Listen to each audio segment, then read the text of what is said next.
What's up, everybody? Welcome to another Shots from the Winchester Podcast episode. Today we're at the Simeone Foundation. It's the Automotive Museum down in Philadelphia. And I don't know if any of you have ever been there yet, but you're about to learn some amazing stuff about some amazing cars, some amazing car history, even some amazing military history mixed in with some of these cars. So we're going to talk to Kevin Kelly today, and we're going to learn a little bit more about this museum. Kevin, could you introduce yourself to everybody? Just tell them a little bit about you, tell them a little bit about the museum and how long the museum's been here. Sure, Al. First, thanks for having me. Cheers. Museum opened in 2008. It's the Simeone Automotive Foundation, and we're founded by a doctor, a Philadelphia doctor, neurosurgeon, best in the game. And he was very hardworking, very ambitious man, and did tremendous amount of surgeries and innovation. He was knighted by the Italian government for his medical contributions. However, in our minds here, it's a car museum. We're all car guys. We love cars. Dr. Simeone loved cars. He grew up with it. His father was a car collector, and Dr. Simeone focused on the race and sports car. So our whole collection is focused on this very focused, narrow idea of the ultimate racing sports car, a car that would compete at the top level. So Al, you're a car guy, right? I love cars, and one of the things that really caught my eye right away was the Bugatti that you guys have down there that you guys call the Tank. And I know you guys have a little story about that. And since we cater to like a veteran military kind of like audience too, and business owners, I'd love to learn a little bit more about that. Well, you're picking out a great car there. This year is the 100th anniversary of the 24 Hours of Le Mans. It's the greatest endurance race ever, 24 hours of racing, and this museum is full of cars that competed at that event or of the type that competed. And that Bugatti Tank that won Le Mans in 1937, not only did it win Le Mans, but it had French racing stars. These guys were just amazing. Jean-Pierre Wilmington and Robert Benoist. Robert Benoist was running the factory program, the Le Mans racing program for Bugatti, and they teamed up, these two drivers, and they won in that car in 1937. That's awesome. Importantly, after the war began in 1939, and both of these men and some others, they joined the French resistance. And Benoist was parachuted into France, and Wilmington, and these guys did all this underground spy stuff. Benoist, he was captured by the Gestapo and jumped in the car and sped off. They couldn't catch him. He's a race driver.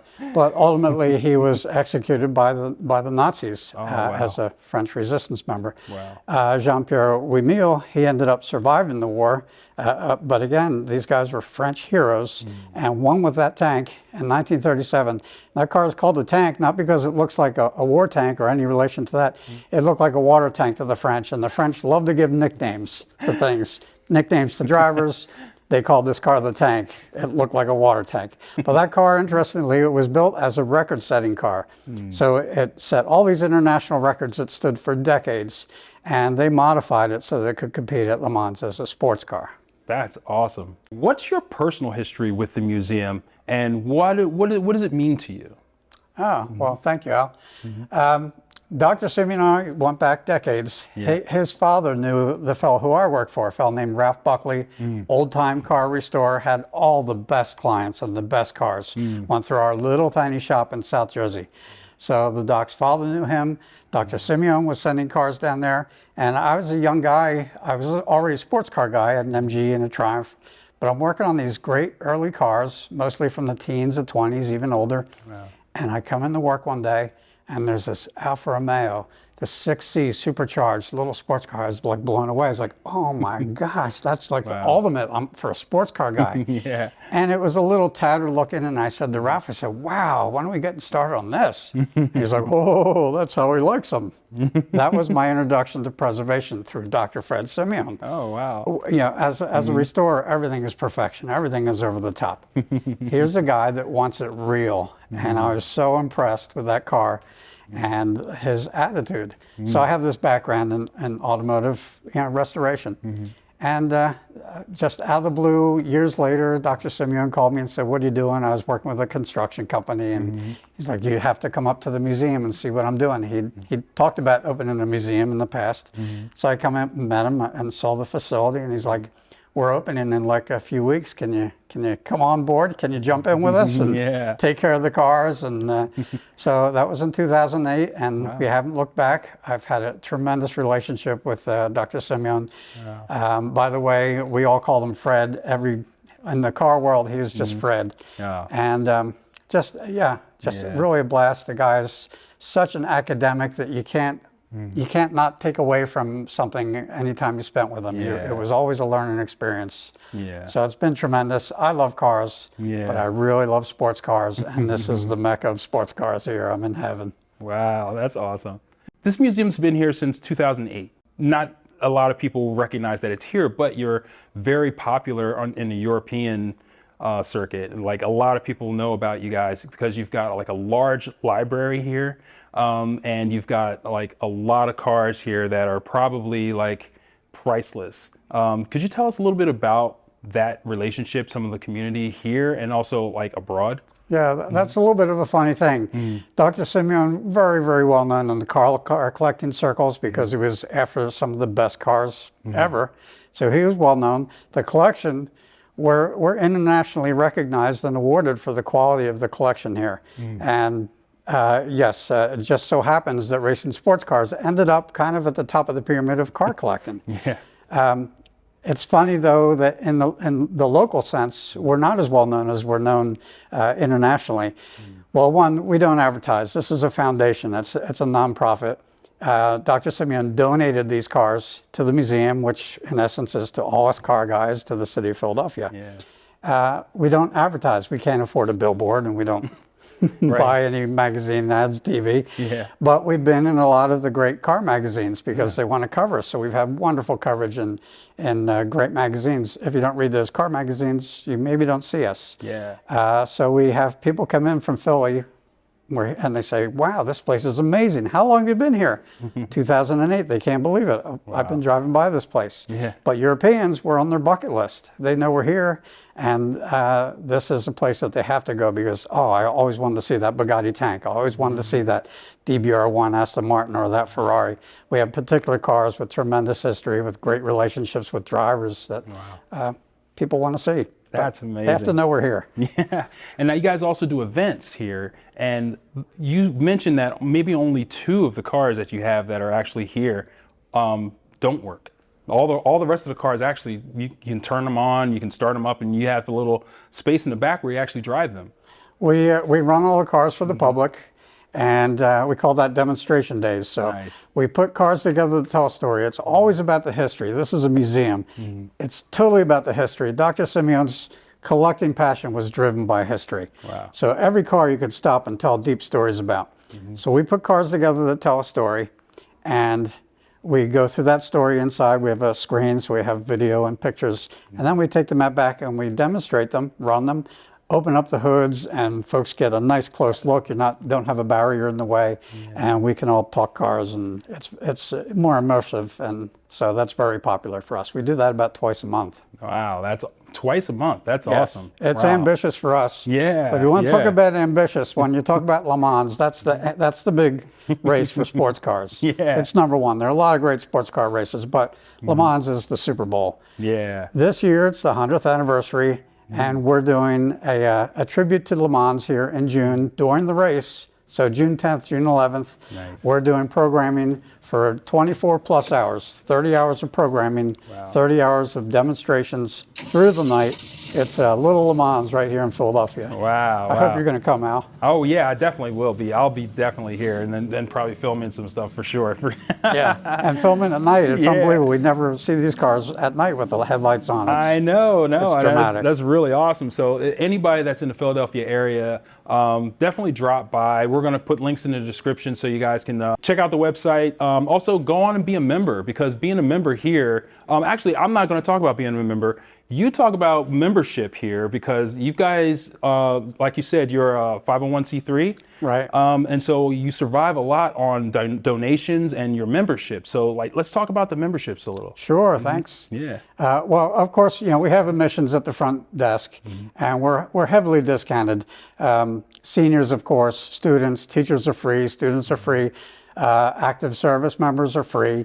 Veterans are discounted. So our regular admission's $15, I think. It's like $2 off for most of these discounts.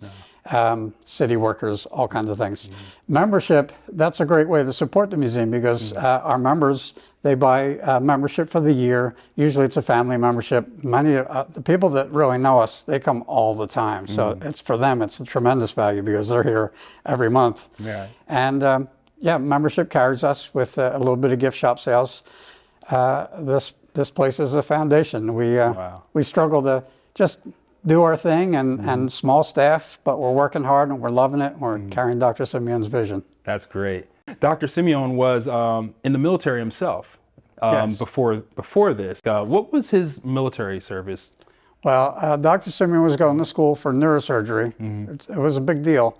And he got called up for military service. He went into the Army Reserve and was going to school simultaneously. Wow. He had a tremendous opportunity with Mayo Clinic, and the military was really pretty gracious with him. They let him pursue his studies, but he was stationed in New Jersey, Fort Dix. And one funny thing, he would be off site a lot because of his schooling, and he'd like show up and come and go.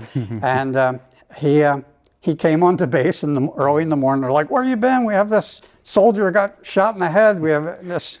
We need you." And he's like, "Well, we don't have like a full operating thing here," but he checked out the guy and he said, "You know, we have minimal tools, but I can handle this."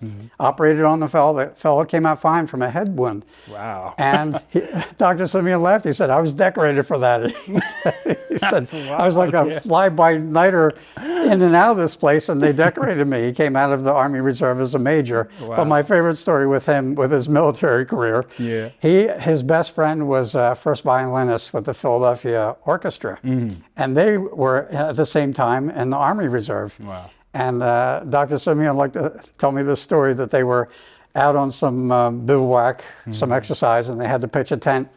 And they're arguing who's going to hold the stake and who's going to drive the hammer to put up the tent, the violinist or the surgeon. I'm right, you're right, because they both use their hands so well. Yes.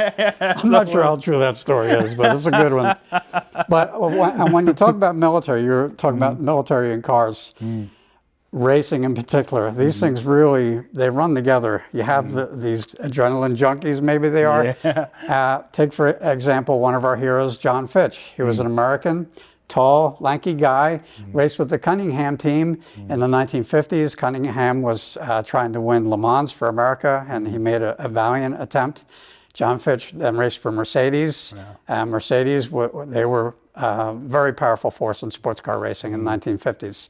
So this guy was a tremendous racer, but go back to his military service. He was in World War II. He joined the Army Air Corps, flew P-51s, bomber escort, pretty dangerous stuff. Shot down while strafing a Nazi train and spent the latter part of the war in the POW camp. Was one of the few Americans to shoot down an Me-262. Wow. So shot down a jet plane with a prop, P-51. Oh, wow. So yeah, the guy's a hero. He also, we appreciate him, especially he was a recipient of our museum's honor, the Spirit of Competition Award. So we love that guy. Wow, Now, another great one, Eddie Rickenbacker. He should be a household name. For an older generation, he is a household name. Manufactures his own automobiles. World War I, again, he was a pilot. Shot down 5 German planes as World War I within a month. So within a month of seeing active service with the Army Air Corps, he's an ace. Finished the war with 27 downed enemy planes, being the #1 American ace. Medal of Honor awardee, 7 distinguished flying crosses. The French, Guerre de Croix. Yes, American hero. Thank you so much for your time today on this and everything. Is there anything else you want to leave the audience with? Any maybe address, social media? Sure. Where you're at? If you just go on the internet, you can type in Simeone, Simeone. And I'm sure that'll lead us to our website. We're on Facebook. We have a nice active website.